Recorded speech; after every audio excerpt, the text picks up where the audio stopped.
मुंबईमध्ये पाण्याची मस्ती करणं हे जीवावर बेतलंय। बोरिवलीच्या नॅशनल पार्कमध्ये तरुणाचा पाण्यात बुडून मृत्यू झालाय। 3 मित्र कॉलेजमधून नॅशनल पार्कमध्ये फिरायला आले। पोहता येत नसतानाही खोल पाण्यात उतरले।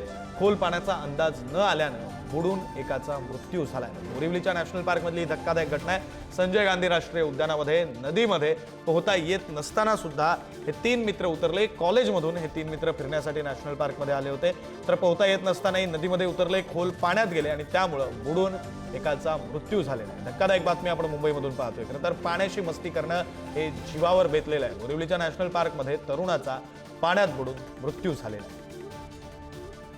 प्रतिनिधी मल्लिकार्जुन आपल्यासोबत फोन लाईनवरून जोडले गेलेले आहेत। मल्लिकार्जुन, खरं तर नॅशनल पार्कच्या नदीमध्ये उतरण्यासंदर्भात सुद्धा काही मार्गदर्शक तत्व आहेत, जे मार्गदर्शक तत्व बऱ्याचदा पाळली जात नाहीत आणि त्यामुळे अशा दुर्घटना घडतात। या घटनेसंदर्भातला काय तपशील आहे? विक्रांत, कालची घटना आहे। कॉलेजवरून जेव्हा सुटले ते तिन्ही तरुण पोरं जेव्हा सुटले तर एक नॅशनल पार्क मध्ये फिरण्यासाठी गेले असताना त्यांना आज मस्ती सुचली की आपण नॅशनल पार्कच्या आतमध्ये गेल्यानंतर पाणी बघितल्यानंतर जशा तरुण पोरांना सुचतो की आपण पाण्यात मस्ती करावा किंवा आंघोळ करावा, मात्र ह्या तिन्ही तरुण पोरांना पोहता येत नव्हता, तरीही देखील पाण्याचा खोल माहित नाही, तरीही त्या लोकांनी तिथून पाण्याचा अंदाज कळाला नाही आणि दोघे तरुण त्या पाण्यात उतरले।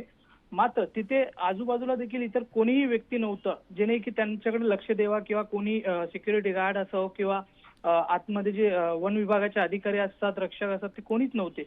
अशा ठिकाणी हे लोक 3 तरुण जाऊन पाण्याचा अंदाज न समजताच पाण्यामध्ये उतरले आणि एकमेकांचा हात धरून पाण्याचा खोल किती आहे हे अंदाज पाहण्यासाठी गेले असताना मात्र त्यांच्यातला एक मित्र त्यांचा बाहेर बसून हे सगळं दृश्य पाहत होता।